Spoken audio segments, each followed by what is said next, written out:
à tous, bienvenue dans ce nouvel épisode de Parlons Ballon avec 3 nouveaux invités. Nous avons aujourd'hui Stéphane Marie, conseiller municipal et métropolitain. Salut Stéphane. Salut à toi. Ça va, bon, je précise que tu es venu quand même malgré ta blessure. Oui, mais bon, c'est une petite blessure, une petite entorse. Tu as quand même une boîte, hein? Ouais. Tu n'as pas galéré trop pour conduire ça? Non, ça va, j'ai la marche automatique. Bon, en tout cas, merci d'être venu.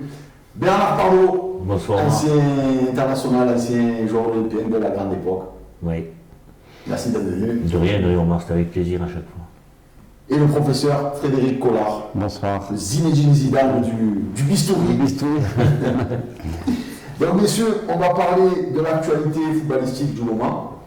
Alors avant de parler de l'Olympique de Marseille, de la Ligue 1 et du reste, on va parler de l'attribution du Ballon d'Or. Alors Messi mérité ou pas, Stéphane? Moi, j'aurais préféré, comme de la même façon que l'année dernière, pour l'ensemble de leur œuvre, j'aurais préféré que ce soit un Français qui gagne, j'aurais préféré que ce soit un joueur de Liverpool. Donc moi, personnellement, j'aurais voté Van Dijk. Un Français, Liverpool? Non, l'année dernière, nous avons été champions du monde, donc la logique aurait été de récompenser un Français champion du monde. Donc j'aurais préféré que ce soit Griezmann, par exemple, qui soit Ballon d'Or. Et là, cette année, c'est vrai que Liverpool, par rapport à ce qu'ils ont fait, ce qu'ils ont montré en Europe, moi, j'aurais préféré que ce soit Van Dijk. Récompenser un joueur de Liverpool. Si on cumule en fait les joueurs de Liverpool, et oui. En fait, c'est ça qui tue. C'est exactement ce qui s'est passé l'année dernière pour la France, entre Griezmann, Mbappé, les voix se sont dispersées, et donc du coup c'est... Tu penses honnêtement que Griezmann il peut rivaliser avec Messi, Ronaldo? Il peut s'asseoir à leur table? Non, mais c'était la récompense du joueur de l'équipe championne du monde. Après, les critères du Ballon d'Or, c'est vrai que c'est pas clair. On dit que c'est sur l'année, on dit où c'est sur le talent. Enfin bon. Bernard, tu en penses quoi? Ben voilà, je suis tout à fait d'accord avec toi parce que c'est ce que j'allais relever. J'aimerais comprendre comment on attribue le Ballon d'Or parce que c'est un flou artistique. On ne sait pas comment, on ne sait pas pourquoi. Parce que je te rejoins parce que c'est vrai que quand la France a été championne du monde, sur l'ensemble de la saison, Griezmann qui gagne aussi la Ligue Europa, il ne faut pas l'oublier. Malheureusement pour nous. Parce que c'est vrai, tu as raison. Peut-être que Griezmann actuellement ne mange pas la même temps que Ronaldo et de Messi. Parce que c'est vrai que ces deux garçons, ça fait 10 ans qu'ils ont une suprématie totale sur le football. Et là, loin de la pensée de négliger ce truc-là. Mais quand même, j'aimerais bien comprendre qu'est-ce qu'il peut faire de plus entre être champion du monde et la Ligue Europa, qui est peut-être la petite coupe d'Europe, mais il fallait voir qu'il y avait dedans. Donc voilà, après, c'est sûr que Messi, ça reste Messi, et c'est sûr que, mais bon, à tous les deux, je crois que ça fait 11 ballons d'or, donc entre Ronaldo et Messi, en fait, il n'y a pas besoin d'être de leur génération. Non, ils ont grandi dans l'ombre de ces gens-là. Il n'y a rien à gratter, Fred. Oui, je suis un peu du même avis parce qu'il faudrait que chaque année remettre un peu les compteurs à zéro. S'il y en a un qui a pour l'année d'après, on recommence à zéro parce qu'avec des tels joueurs comme ça, qui accumulent pendant des années, on a l'impression que c'est automatique et que chaque année, on ne repart pas à zéro pour en choisir un autre. Il y a une telle avance que même s'ils vont faire une saison qui n'est pas exceptionnelle, ils gardent le Ballon d'Or. Ça manque un peu de suspense. Alors je précise que c'est les journalistes du monde entier qui votent, et je précise, puisqu'il y a eu une polémique Mané, moi-même je me suis offusqué quand même du classement de Mané avec la saison qu'il a fait, quand même, avec les stats qu'il avait, que même les journalistes du continent africain n'ont pas voté en majorité pour lui. Donc j'allais dire, les premiers qui l'ont carré, c'est quand même les journalistes du continent africain. Mais est-ce que finalement, on n'est pas condamné quand on a une rivalité avec Messi et Ronaldo, qui a encore quand même quelques années, à être toujours dans l'ombre? Stéphane? Eh oui, malheureusement, c'est vrai que c'est une génération presque sacrifiée. Si tu n'es pas Messi ou Ronaldo, tu es au mieux 3e ou 4e. Et aujourd'hui, c'est vrai que moi j'ai parlé de Van Dijk, mais le Ballon d'Or aurait été attribué à Mané, j'aurais applaudi aussi des deux mains. Ce que je voulais dire, c'est qu'il fallait que ce soit un joueur de Liverpool par rapport à la saison exceptionnelle qu'ils ont faite l'année dernière. Et puis aussi de casser cette routine. On sait que Messi et Ronaldo sont des extraterrestres. Il faut aussi de temps en temps laisser la place aux autres, surtout qu'ils n'avaient rien gagné l'année dernière en termes de trophées prestigieux. Messi demi-finaliste, Bernard, l'année dernière, oui, mais champion. Oui, mais demi-finaliste, c'est pas un titre. C'est pas un titre pour moi. Il faudrait, de toute manière, quoi qu'il en soit, ça manque de lisibilité. Voilà. On ne sait pas exactement comment est le ballon. Tu l'aurais donné à qui, toi, honnêtement? C'est ton choix si on t'avait interrogé, toi, Bernard? Moi, pour une fois, j'aurais cassé un peu les codes, j'aurais donné aux défenseurs de Liverpool, Van Dijk. Ça fait une bonne saison. Avec la Hollande, il est extraordinaire. Avec Liverpool, je crois que dans la saison, je crois qu'il n'y a qu'un seul joueur qui l'a dribblé. J'ai entendu ça l'autre jour sur des statistiques. Il a été dribblé une fois. C'est quand même phénoménal. Incroyable. Frédéric, tu l'aurais donné à qui sur le Ballon d'Or? Honnêtement, je ne sais pas, j'ai pas assez de vision sur le foot extra-français que je connais moins bien pour avoir un avis objectif. Mais j'aurais changé. Et histoire de voir autre chose que Messi, Ronaldo. Voilà, exactement. Ben, déjà, il est sans titre avec Barcelone et sans titre avec l'Argentine. Parce que sur l'équipe nationale, il a beau être le meilleur joueur du monde, il n'arrive pas à tirer. Il n'arrive pas à tirer. D'ailleurs, Maradona se régale à le rappeler. Je veux dire. Diego, si on regarde, big up. Alors, messieurs, on va parler Olympique de Marseille. L'OM deuxième. Qui l'eût cru? La faiblesse de la Ligue 1, vos avis, Stéphane? Alors, je crois que c'est un petit peu de tout. D'abord, le recrutement a été judicieux. En début de saison, on savait qu'on n'avait pas beaucoup de moyens. Alvaro, je mets au défi un quelconque supporter marseillais de savoir qui était Alvaro. Alvaro, c'est devenu le taulier de la défense centrale. Benedetto, pas grand monde ne le connaissait non plus. On n'est pas des spécialistes du championnat d'Argentine. Et tout le monde s'est insurgé du fait qu'à son âge, il n'est pas joué en Europe. Exactement. Donc après, il y avait des circonstances qui l'ont expliqué. Il était en passe de signer à l'âge de 24-25 ans à Dortmund. Il a eu une grave blessure qui a fait que ça ne s'est pas fait. Mais donc, il était quand même dans les radars des clubs européens depuis quelques années. Et puis après, Rongier, honnêtement, à part de savoir que c'était le capitaine de Nantes, je passe pas mon temps à regarder les matchs de Nantes, mais aujourd'hui, Rongier... T'es connu Rongier quand même. Il était connu. Pour ceux qui suivent la Ligue 1, ça va. Mais Rongier aujourd'hui, moi j'ai l'impression de voir 20 ans, alors Bernard sera mieux placé pour moi pour le dire, de voir le Didier Deschamps de la grande époque. Il monte en puissance comme un Didier Deschamps. C'est un phénomène. On peut comparer Rongier à Deschamps, Bert, toi qui as joué avec lui en équipe de France? Pas trop. Pas trop. Rongier, pour moi, est un très très bon joueur. Mais la différence entre les deux joueurs, c'est que Rongier est capable de jouer un peu plus haut que Deschamps. Deschamps était vraiment une sentinelle devant la défense. Deschamps avait une intelligence de jeu énorme. Mais moi, ce qui me plaît, c'est que Rongier est devenu le stabilisateur du milieu de terrain. Il a stabilisé parce qu'il est d'un calme et d'une précision hors pair.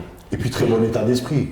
Il peut récupérer, il peut distiller des passes de 20 mètres auprès des attaquants, il peut être box-to-box. La grosse différence entre les deux, c'est que Dédé était vraiment un patron par la voix et un patron par le geste. Pas à ton époque, c'était pas encore un patron à ton époque. Non, c'était parce qu'il jouait à côté de moi. C'était le petit jeune à l'époque. Dédé, ça a été mon élève, mais bon, c'était un élève que tu adorais avoir parce que bon, il avait toujours les yeux ouverts, il écoutait tout.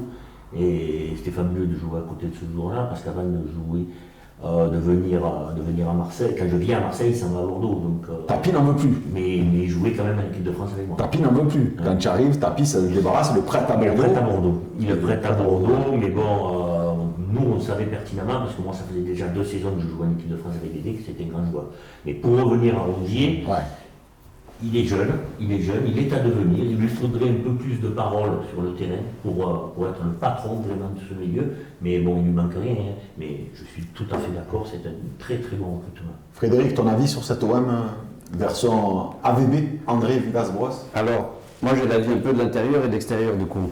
Donc, ce qui fait la différence à mon sens depuis 2 mois, c'est l'esprit d'équipe, la cohésion. On le voit avec en dehors du mercato, comme a dit Stéphane, qui a quand même été bien fait dans des circonstances qui étaient financièrement difficiles. On a recruté... avec une interdiction de la NCG et une épée de Damoclès. Voilà, exactement. Un recrutement qui a été, à mon sens, très intelligent, qui a amené des joueurs pour lesquels il a fallu peut-être le août-septembre le temps d'adaptation.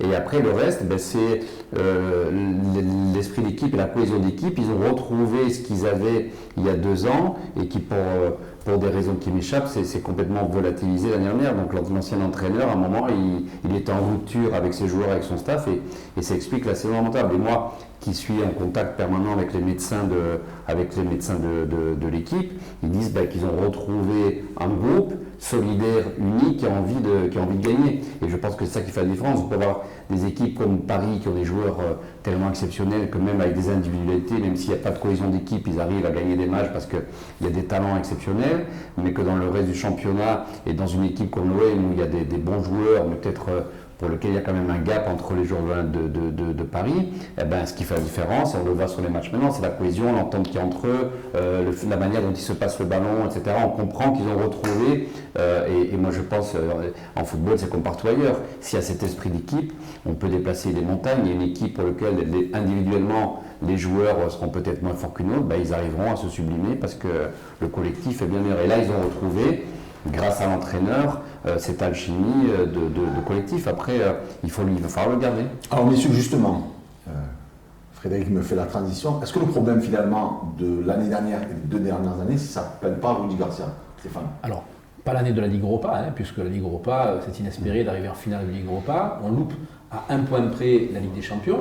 Donc on peut considérer que Garcia avait fait du bon boulot. Juste l'arbre qui cachait la forêt. L'année de la Ligue Europa. Oui, mais il y avait quand même aussi de l'envie, il y avait des individualités qui s'étaient mis au diapason.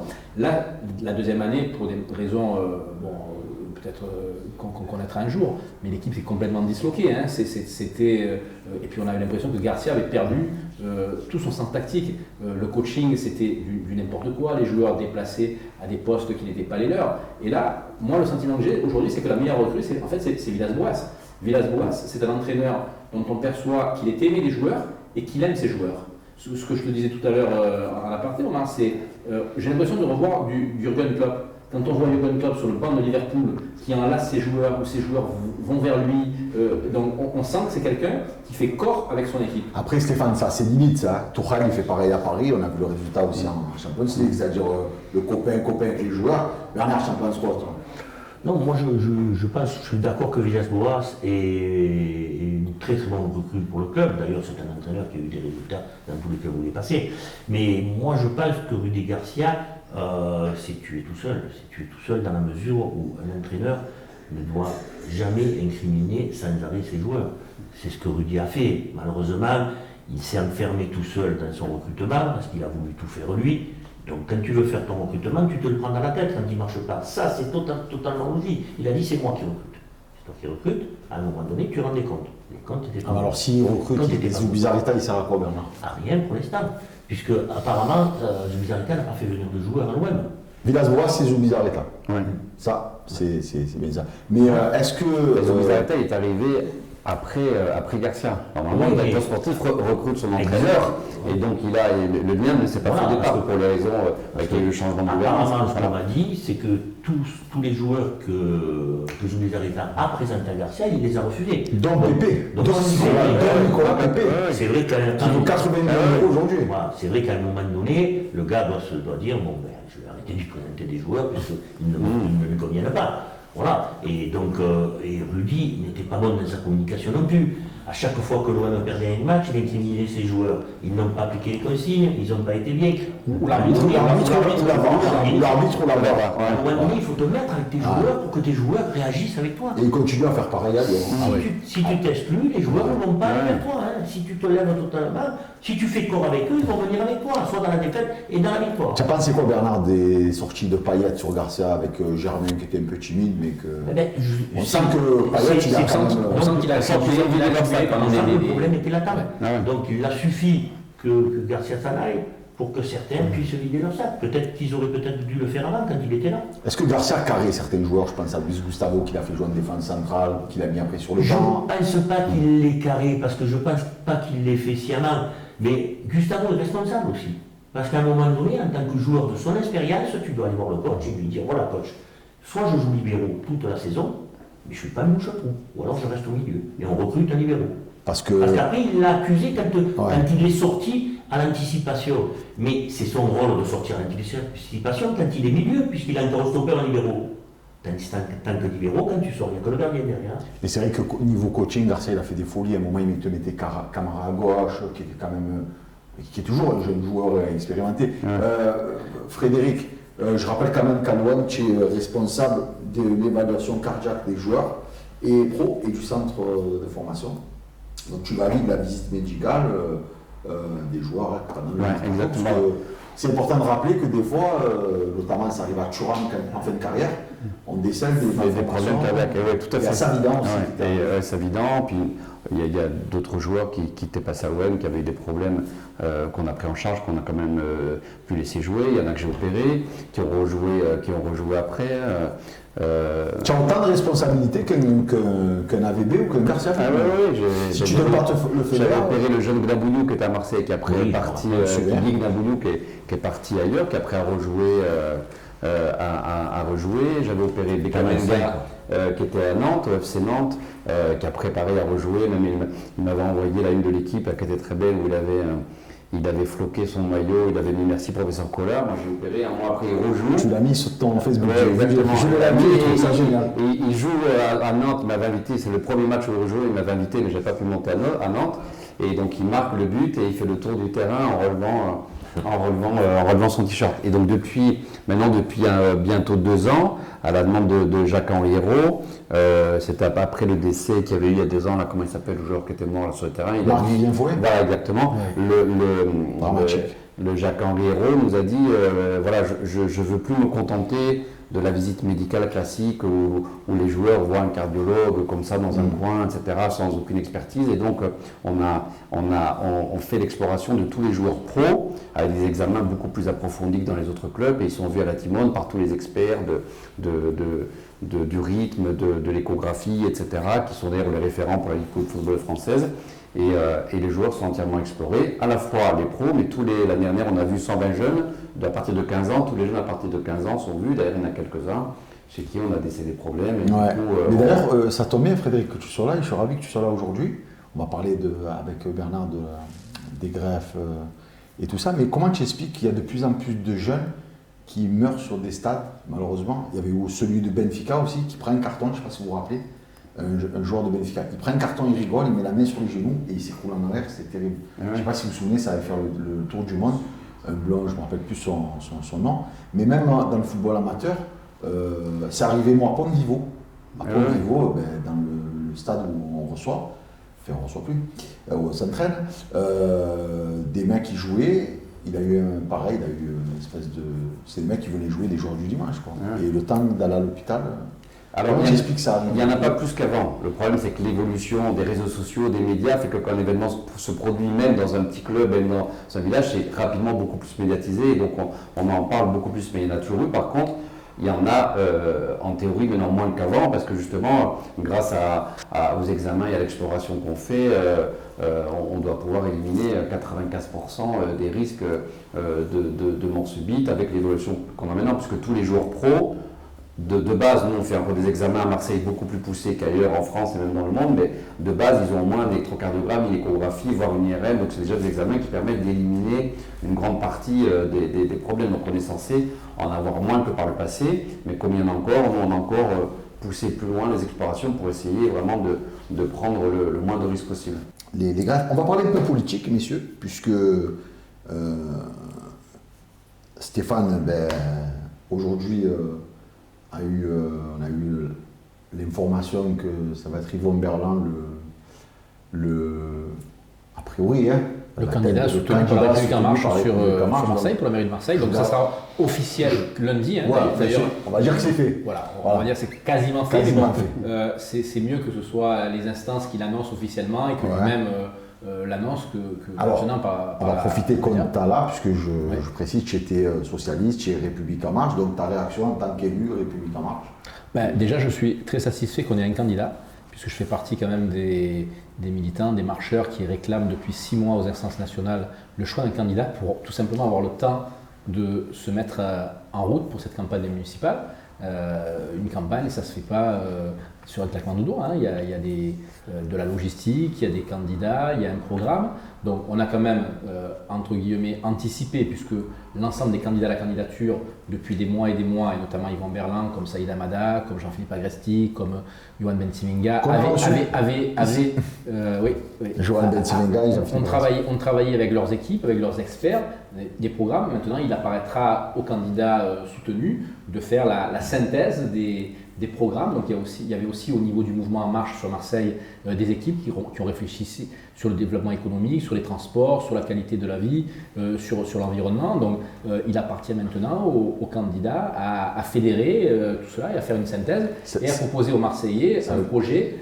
Ça va être compliqué, Stéphane, un peu, non? Surtout que tout le monde s'attendait à une pointure du gouvernement, de Normandie. Non, ça fait quand même un petit moment que le parachutage est quand même n'est plus d'actualité.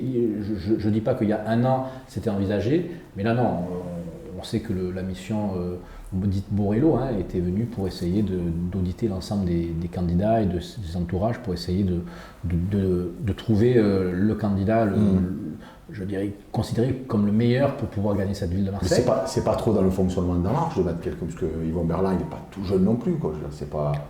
C'est curieux quand même. Pas tout jeune, je dirais. Par rapport à En Marche, où on a l'habitude de voir une carrière. des quadras. Il y a une carrière professionnelle qui pète pour lui. On sait aussi. Non, il est brillant. C'est mais quelqu'un. au niveau de l'âge, c'est souvent une partie qui en général qui veut couper avec le. L'âge n'est pas un critère déterminant pour une élection. On peut avoir des jeunes très compétents et on peut avoir des personnes d'un certain âge qui aussi ne tiennent pas la route. Donc aujourd'hui, non, moi je crois que je fais confiance aux candidats choisis pour d'abord fédérer la famille des différentes équipes qui ont candidaté à la candidature, puisque c'était en fait des primaires qui ne voulaient pas dire leur nom. Quand on a des meetings faits chaque semaine. Jean-Philippe Agresti a dit qu'il ne voulait pas l'investiture, il voulait le soutien.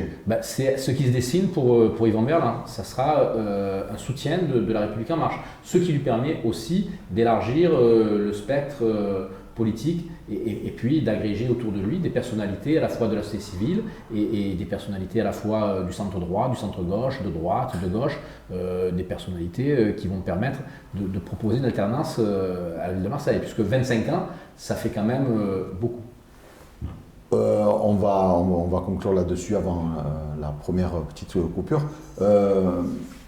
Frédéric, je rappelle qu'aussi, qu'en plus d'être professeur, tu es aussi vice-président à la métropole et que tu soutiens Martine Vassal, qui est aussi candidate. Exactement. Est-ce que tu as une réaction sur Yvon Berlin ou... Non, mais Yvon, moi je le connais très très bien, on est médecins tous les deux, je connais depuis 25 ans, on est très proches. Moi je me suis engagé, moi j'ai toujours fait de l'associatif, j'ai toujours aimé, depuis que je suis étudiant en médecine, j'étais président des étudiants en médecine, j'étais président des internes, président de la corpo des étudiants, j'organisais des sports étudiants quand j'étais étudiant, je me suis toujours investi. Bon après, j'ai mis tout ça un peu en parenthèse, le temps des 15 ans où j'étais quasiment seul à la Timone à construire, à fédérer mon équipe. Maintenant j'ai une belle équipe de chirurgiens, j'ai 6 chirurgiens dans mon équipe, on a un très gros service. Et donc, j'avais envie de me réinvestir un petit peu dans autre chose, dans l'associatif, enfin dans la cité. Donc, Alors, excusez-moi, parce qu'on est pris par le temps, juste une réaction par rapport à la candidature d'Yvon Berlin. On va dire que tu es dans le camp d'en face, même si c'est pas exclu. Non, mais après, voilà, je pense que les élections, ça va se jouer à la fois sur un projet, sur une équipe et sur le tempérament de la personne. Moi, j'ai beaucoup travaillé avec Martine Vassal à la métropole depuis qu'elle est présidente de la métropole. J'aime beaucoup sa manière de travailler. À la fois, elle a l'autorité nécessaire pour diriger une collectivité, mais elle a surtout l'art de mettre en avant les gens avec qui elle travaille et l'autonomie qu'elle nous donne. Moi, je m'occupais de l'enseignement supérieur et de la santé. Donc là, moi, je repars avec elle. Elle a le souhait, elle, sans pour autant décrier ce qu'elle fait. Il répond pas à ma question. Excuse-moi. Non, sur la candidature de Yvon Berlin, je veux juste ta réaction. Que ça soit lui ou l'un des autres candidats, pour moi c'est pareil. Pour moi c'est pareil. Moi je pense que globalement tout le monde a envie de la même chose pour Marseille. On a tous envie que nos enfants respirent un air qui est pur, d'avoir des transports. Donc tout le monde va construire son projet. Et puis à un moment, il faudra de toute façon après travailler ensemble pour le bien des Marseillais. Mais moi je suis persuadé aujourd'hui que c'est quand même Martine qui a le plus de capacités de réunir les gens à Marseille. Mais après, ça se fera tous ensemble, je pense, à un moment ou à un autre. Petit tacle glissé de Fred. Bernard, pour conclure, avant la pause. Oui, moi je ne connais pas très très bien Marseille. Je suis conseiller municipal aussi à Gardanne avec Roger Méhy, qui est le maire sortant. Qui est élu depuis longtemps, c'est le Bouteflika de Gardanne.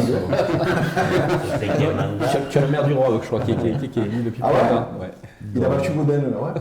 Donc qui se retire pour investir un docteur d'ailleurs, Jean-Marc Lapiana. Ah oui, c'est très bien, là, qui s'occupe de la maison qui est le patron de la maison, qui est remarquable. Ouais. Donc voilà, moi je ne connais pas très bien Marseille, mais je pense que c'est sûr que pour Marseille, il faut quand même quelqu'un qui connaisse bien Marseille, connaisse bien les Marseillais et qui agisse pour cette métropole. Bon, maintenant, nous, la métropole, on y est confronté aussi, puisque Gardanne rentre aussi dans la métropole. Donc on a des élus métropolitains, c'est sûr que... Mais de là à parler de l'un ou de l'autre, je suis pas assez compétent pour parler de ça. On se retrouve tout à l'heure. Ciao. Deuxième partie de Parlons de ballon, mais on parle de ballon, mais on parle de tout. Et oui, vous allez le voir. Donc messieurs, il y a un sujet que je pose régulièrement sur la table dans cette émission, c'est la vente du Stade Vélodrome. Alors comme j'ai des élus, des chirurgiens, des anciens pros, mais on a tous ce point commun, c'est qu'on aime l'OM. Je voulais avoir votre avis en tant que supporter, en tant que citoyen, en tant que politique ou militant politique. Donc Stéphane, toi, la vente du Stade Vélodrome, tu en penses quoi? C'est d'actualité? Alors moi je pense que le sujet n'est plus d'actualité, puisque avant de vendre le stade, il faut avoir un acheteur. Et il fut un temps où, alors, le maire de Marseille nous rappelle souvent l'histoire, c'était au moment de Louis Dreyfus, où avant qu'il ne décède, il y avait une volonté de l'Olympique de Marseille d'acheter le stade. Aujourd'hui, je dirais qu'on ne va pas être plus royaliste que le roi. Jacques-Henri Hérault explique qu'avoir l'exploitation du stade Vélodrome lui suffit. Donc aujourd'hui, c'est un faux débat de dire qu'il faut vendre le stade. Pour vendre le stade, on va le vendre à l'Olympique de Marseille, mais si l'Olympique de Marseille se satisfait de cette situation, ce n'est plus d'actualité. Moi je pensais... on parle de 12 millions d'euros pour les contribuables marseillais jusqu'en 2045, est-ce que tu confirmes ces chiffres ou pas? Oui, tout à fait, ça fait partie du partenariat public-privé. Partenariat public-privé, pour aller vite, c'est un privé qui réalise les travaux, et ensuite c'est la collectivité qui rembourse sous forme de loyer le prestataire. Et l'avantage pour la collectivité, c'est un petit peu le même principe que la N2, c'est que les délais sont respectés et le budget n'est pas dépassé. Si c'est une maîtrise d'ouvrage publique, c'est-à-dire que ce sont les services municipaux qui s'en chargent, on peut avoir des dépassements, on peut avoir des délais non respectés, ce qui se fait très souvent. Donc c'est une sécurité pour la collectivité, mais l'inconvénient, c'est ensuite c'est de payer un prix plus excessif que s'il avait pris en charge lui-même en empruntant tout simplement au taux habituel des collectivités territoriales. Parce qu'il faut qu'à un moment donné que quelqu'un gagne de l'argent. Et celui qui a gagné de l'argent aujourd'hui, c'est le promoteur, c'est le Alors, Stéphane, juste pour les gens qui regardent l'émission, pour faire simple, il faut expliquer quand même, tu me dis si je me trompe, que les Marseillais, les contribuables marseillais payent un stade qui au final ne leur appartient pas, puisqu'il appartient à Réma et à Bouygues. Ce stade, tu confirmes? Oui, pour la durée effectivement du contrat de partenariat public-privé. La meilleure solution, ça aurait été, à l'époque, de vendre le stade à l'OM sous la forme d'un bail amphithéotique pour qu'au bout de 50 ans, 60 ans, 70 ans, la ville de Marseille récupère le stade et l'Olympique de Marseille aurait pu, pendant quelques décennies, eu l'exploitation totale du stade. C'est le modèle économique qui, aujourd'hui, fait jour en Angleterre, fait jour en Espagne, et quand on voit Dortmund, Arsenal, maintenant Tottenham, donc c'est eux qui ont construit, ou Lyon, ils ont construit, Jean-Michel Aulas, ils ont construit le stade sur leur propre denier, donc c'est des investissements, mais ensuite on sait aussi que dans le capital du club, il y a vraiment des actifs. Aujourd'hui, les actifs de l'Olympique de Marseille, c'est la commanderie, c'est quelques millions d'euros. Donc là aussi, quand on est un club qui a des ambitions européennes, qu'on est sur le marché des transferts, qu'on a besoin d'argent, on regarde aussi qu'est-ce que vous avez comme actif. Bernard, ça fait partie des bijoux de famille comme Notre-Dame, de la Garde, comme le Vieux-Port, ou est-ce que non, avec 15 millions d'euros par an, on peut faire des stades, des piscines ou d'autres choses? Et est-ce que tu penses que là c'est à l'ancien pro et en même temps aux citoyens que je parle? Le Vélodrome est très très important. Je crois que l'importance qui a été donnée au Vélodrome, c'était même quand il y avait tapis, parce que tapis voulait délocaliser. Et bon, là, À plan de campagne à l'époque, à plan de campagne. La mairie a insisté pour que le Vélodrome reste au cœur de Marseille, parce que je crois que le Vélodrome est un poumon économique pour la ville de Marseille. Quand l'OM tourne, tu as tout Marseille qui tourne en même temps. Les restaurants, les taxis, les pizzas, les bars, le métro. Les gens sont joyeux. Ouais. Les gens sont joyeux. Quand on gagne. Ils sont moins tristes. Voilà. Et il y a plus de productivité le lendemain. Pour moi, le Vélodrome est un sanctuaire. Après, je ne suis pas assez calé, je ne connais pas les tenants et les aboutissants pour parler finances, parce que là, c'est pas vraiment. Mais en tant qu'ancien olympien, Moi, tu as été de la grande époque. En j'aurais plus. aimé que l'OM soit propriétaire de son stade, mais après, est-ce qu'on a les moyens d'être propriétaire de notre stade? Ah, ça, c'est la question, il faut la poser à l'OM. Voilà, L'OM, à un moment donné, le souhaitait, actuellement, et aujourd'hui, l'OM ne le souhaite plus. Donc, c'est Et je pense que c'est parce qu'actuellement, on voit qu'on n'est pas en capacité de se positionner sur des joueurs de gros niveau européen, donc je ne vois pas comment on pourrait se positionner pour l'achat du stade. Frédéric, bon, on l'a dit, tu soutiens Martine Vassal. Elle est pour ne pas vendre le stade. Elle estime que ça fait partie des bijoux de famille. Une réaction là-dessus?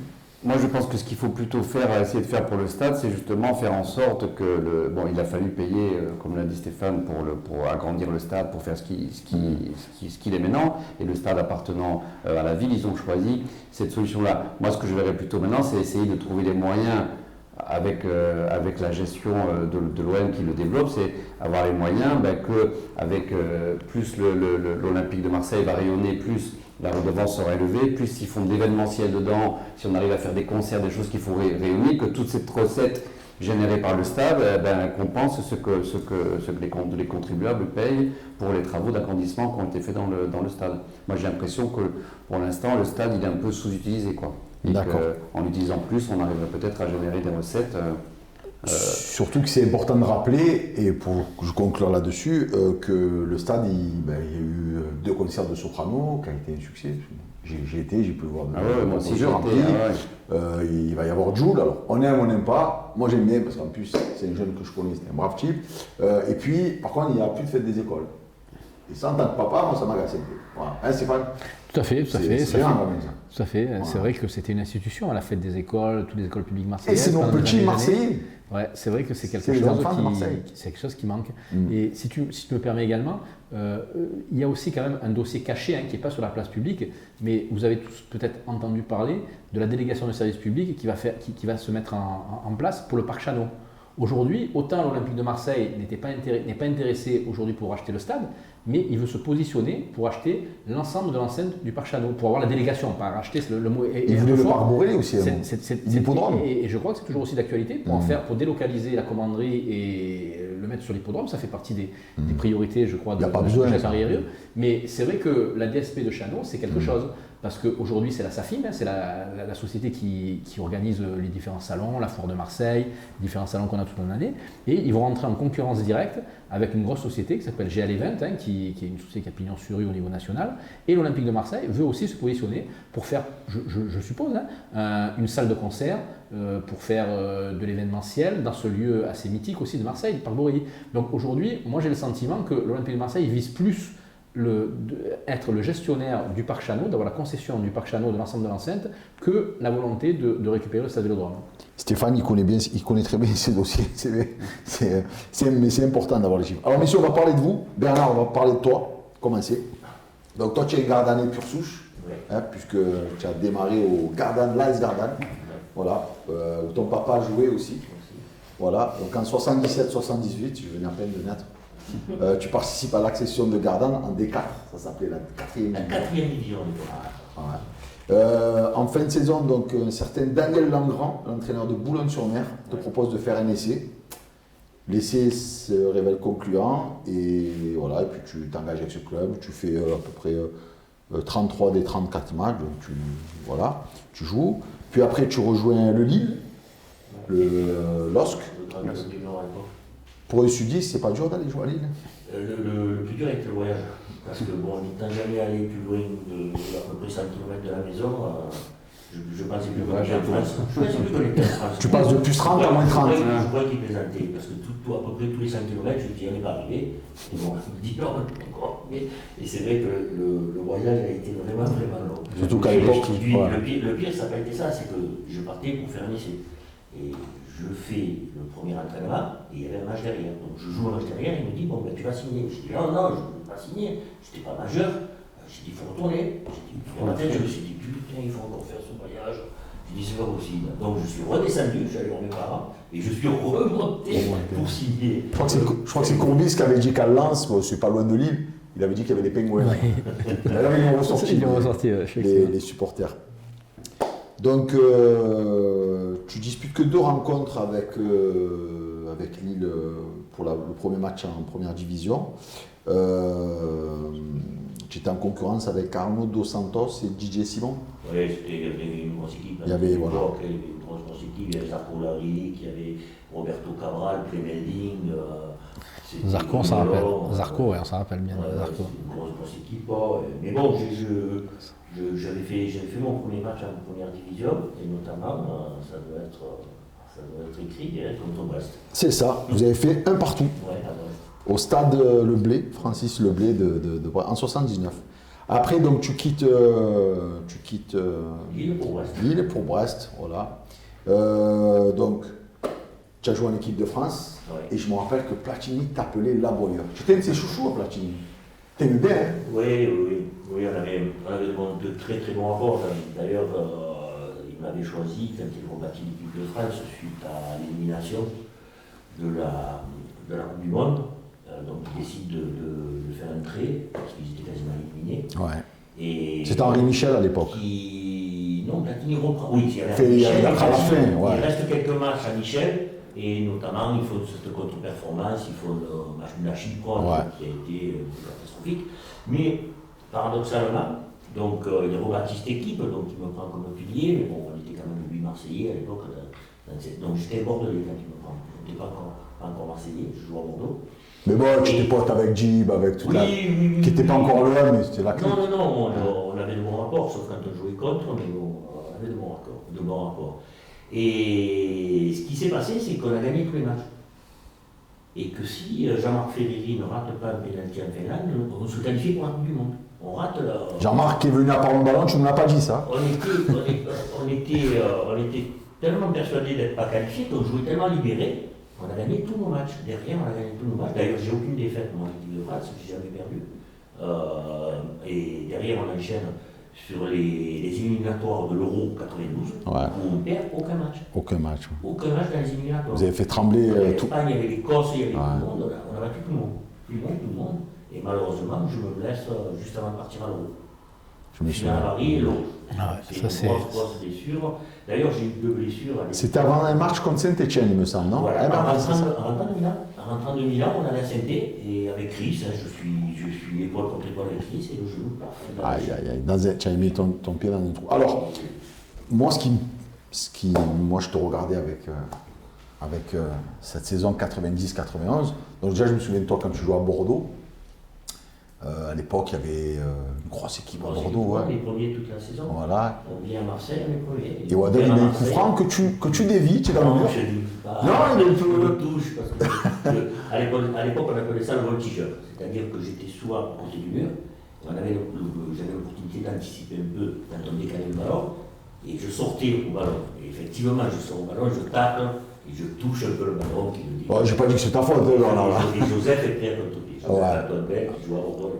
Ouais. Donc à l'aller, vous avez battu l'OM 3-0. À l'Escure, c'était chaud, je me rappelle. On est premier toute la saison. Mais bon, Huard qui fait un doigt d'honneur à Ferreri. Et la plus grosse rivalité, c'est quand même entre les deux présidents. Oui, Claude Bèze et Bernard Tapie. Toi, tu as la particularité d'avoir joué les deux clubs.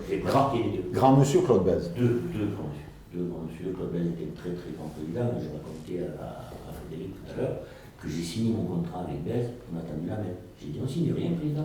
Il m'a tendu la main, il m'a dit ça vous suffit. Je dis oui. Et à 3 matchs de la fin, lorsqu'on pouvait être champion, parce qu'on avait perdu à Marseille, il m'a appelé dans son bureau, il avait fait le chèque. Il a dit voilà, monsieur Pardo, on est européen, voilà votre chèque.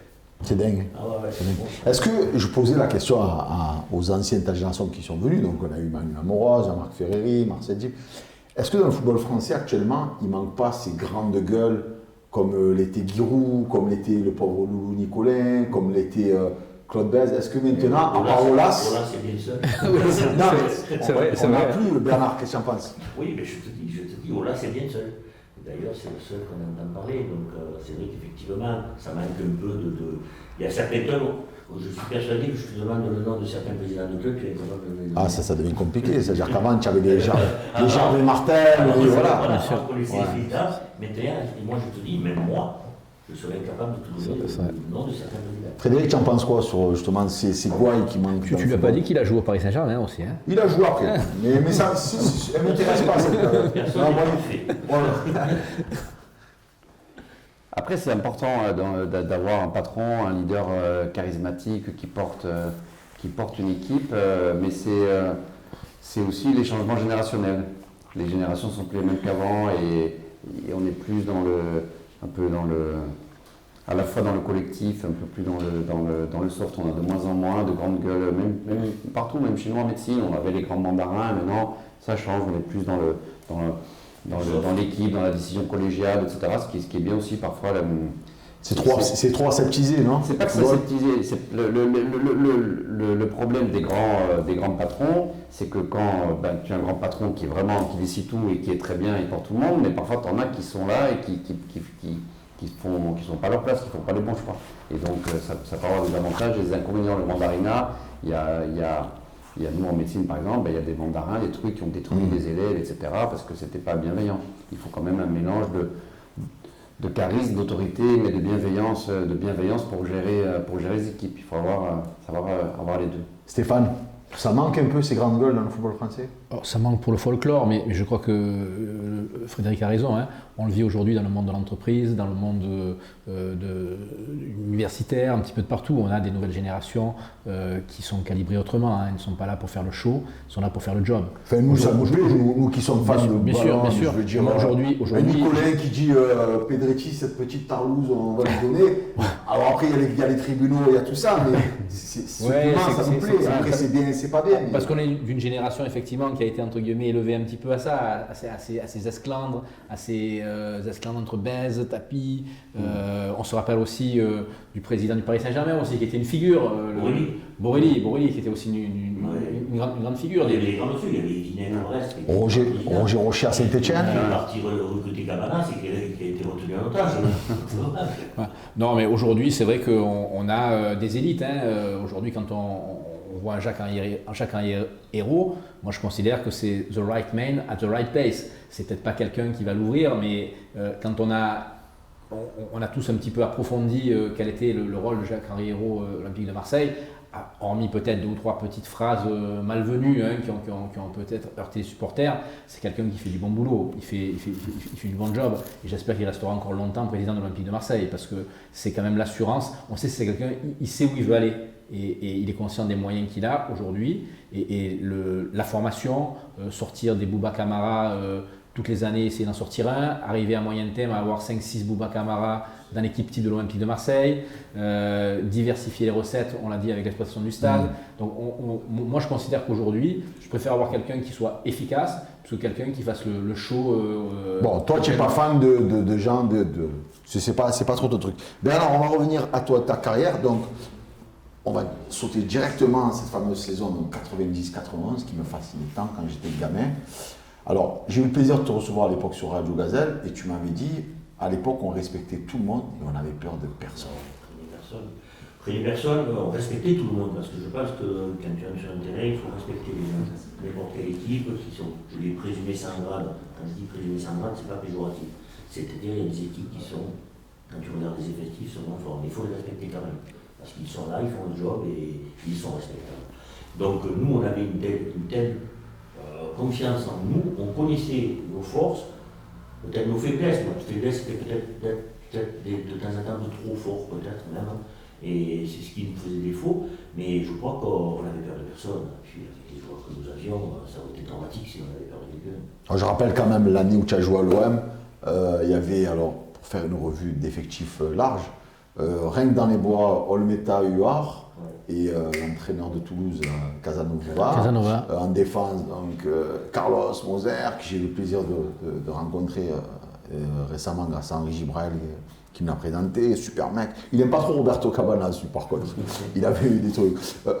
Casoni, Poli, Amoros, qui est venu chez nous, Dimeco, Germain, Tigana, Germain, Fournier, père, Tigana, Fournier, Berghuis, Dragan Stojkovic, Chris Waddle, Abedi Pelé.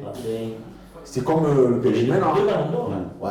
Un ballon d'or africain, Africain. qui avait Pelé, un ballon d'or français qui était Jean-Pierre Papin. Jean-Pierre Papin. Et Chris qui était quand même un merveille. Une parenthèse. Et- Bernard, une parenthèse sur l'équipe de France. Et Petit disait qu'à l'époque, il était tout jeune, quand il venait vous jouer aux cartes, vous disiez allez, Mino, on va jouer ailleurs. C'est vrai ou...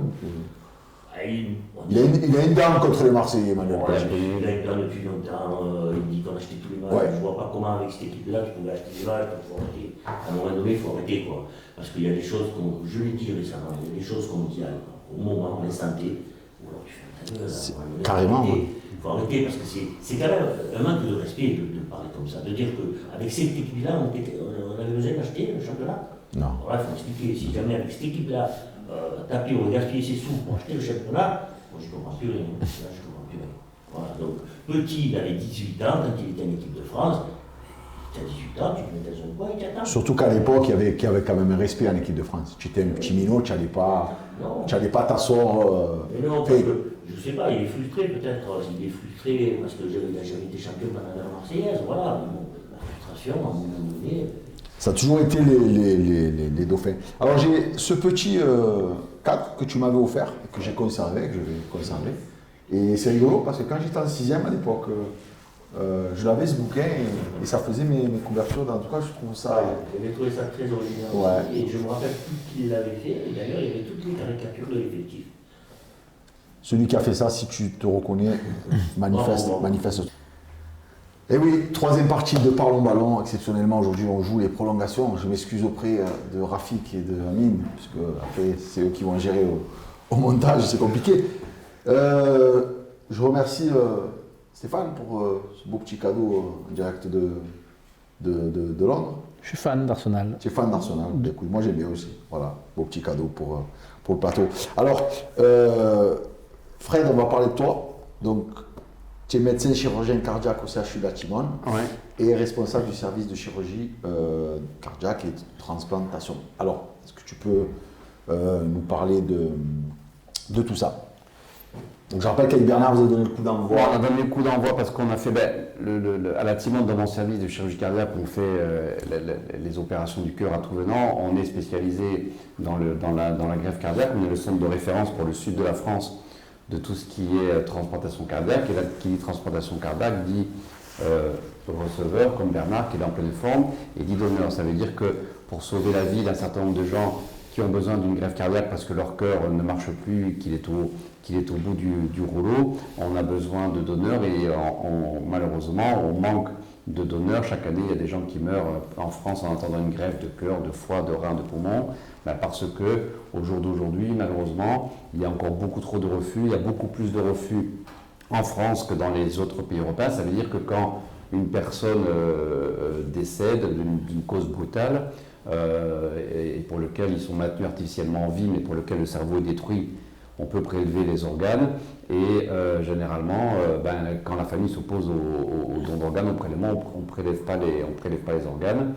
La France est les mauvais élèves de l'Europe et le sud de la France est les mauvais élèves de la France. Donc nous, on est doublement sanctionnés et tout ça vient du fait qu'il n'y a pas cette campagne d'information, de sensibilisation et pour lequel les gens de leur vivant ne se positionnent pas. Parce qu'on sait que quand quelqu'un de son vivant est porteur d'une carte de donneur ou a fait savoir à son entourage qu'il était favorable au don d'organes, si un jour malheureusement il décède, la famille ne s'y oppose pas. La famille généralement s'oppose quand ils ne connaissent pas la position du défunt et que dans des circonstances souvent dramatiques d'un décès brutal, c'est difficile de parler de ça. Donc ça veut dire que l'information sur le don d'organes, elle doit se faire en amont. Tout le monde devrait être sensibilisé. Ouais. Chacun a le droit de dire moi je suis favorable ou pas à ce qu'on prenne mes organes si un jour je décède ou pas. Mais il y a plein de greffes qui ne se font pas alors que potentiellement les gens qui sont décédés étaient donneurs dans leur tête, mais pour lesquels l'information n'avait pas transité. Donc on fait ces campagnes pour que les gens aient des cartes sur eux, qu'ils en parlent à leur entourage. Maintenant il y a des applications iPhone, on peut dire que je suis donneur, etc.